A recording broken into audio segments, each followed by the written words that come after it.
السلام علیکم ورحمۃ اللہ وبرکاتہ نحمده ونصلی علی رسولہ الکریم اما بعد سیرت الرسول صلی اللہ علیہ وسلم۔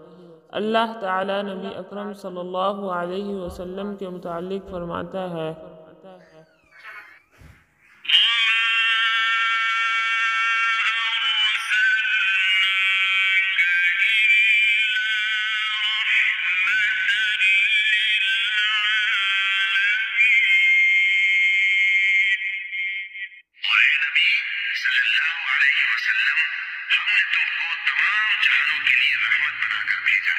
سیاسی حالت۔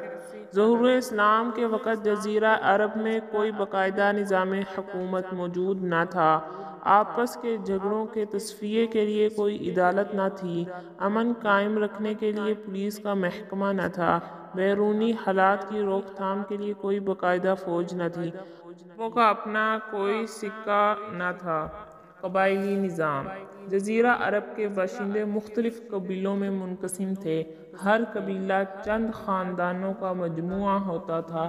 ان قبیلوں کے نام ان کے کسی بزرگ کے نام پر ہوتے تھے، مثلا بنی ہاشم، بنی عدنان، بنی عباس وغیرہ۔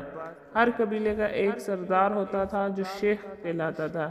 اہل قبیلہ اس کا انتخاب کرتے تھے۔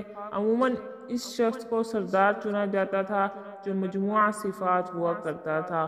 اس کو سارے قبیلے پر حاکمانہ اختیارات حاصل ہوتے تھے۔ وہ تمام امور قبیلہ کے ممتاز لوگوں کے مشورے سے انجام دیتا تھا۔ ان قبائل میں ذرا ذرا سی بات پر جھگڑا ہو جاتا جو بڑھ کر جنگ کی صورت اختیار کر لیتا تھا۔ اگر اتفاق سے دو قبیلوں کے درمیان لڑائی چھڑ جاتی تو اکثر حالتوں میں اس لڑائی کی آگ نسلوں تک سلگتی رہتی اور بسا اوقات بہت سے قبیلے اس کی لپیٹ میں آ جاتے۔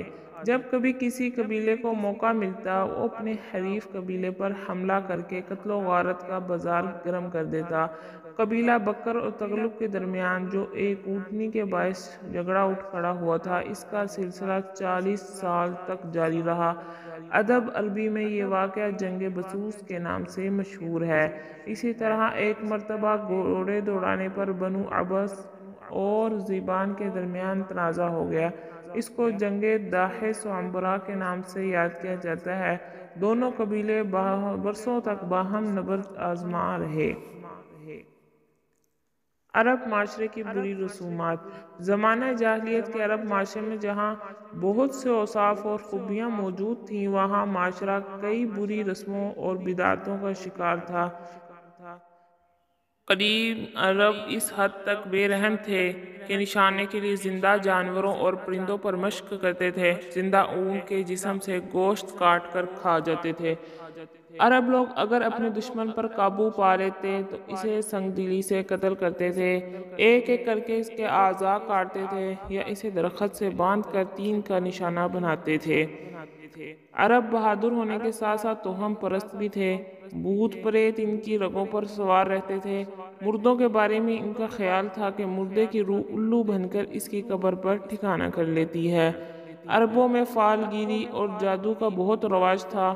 اس فن کے ماہرین عورتوں میں بہت مقبول ہوتے تھے۔ کاہن عورتوں سے خوب دولت کماتے تھے۔ عربوں میں شراب نوشی کا بہت رواج تھا، بلکہ شراب نوشی عربوں کی گٹھی میں پڑی ہوئی تھی۔ شراب نوشی کا ذکر اپنے اشعار میں فخریہ کرتے تھے۔ اس طرح عربوں میں قمار بازی کا بہت رواج تھا۔ بڑے بڑے شرفا یہ کام کرتے تھے اور اس کو برائی خیال نہیں کرتے تھے۔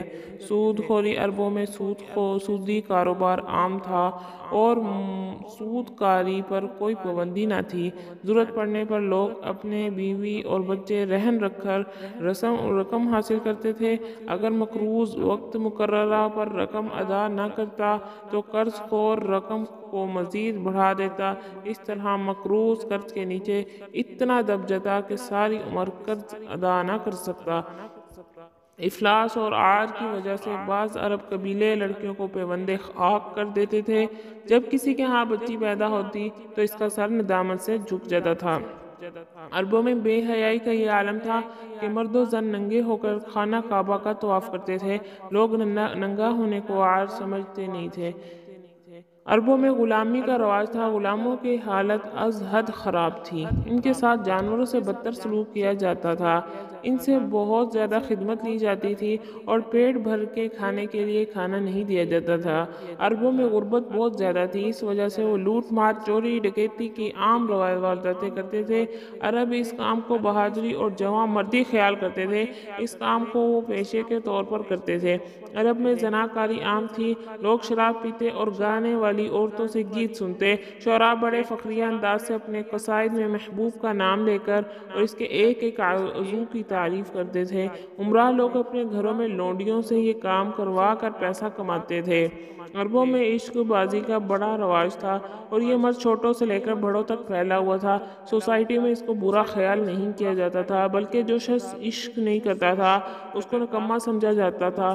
شاعر لوگ بڑے بڑے میلوں میں عشق بازی کے قصے بیان کرتے تھے۔ الغرض عربوں کی سیاسی اور معاشرتی حالت نہایت تاریک تھی اور ناقابل بیان تھی۔ السلام علیکم ورحمۃ اللہ وبرکاتہ۔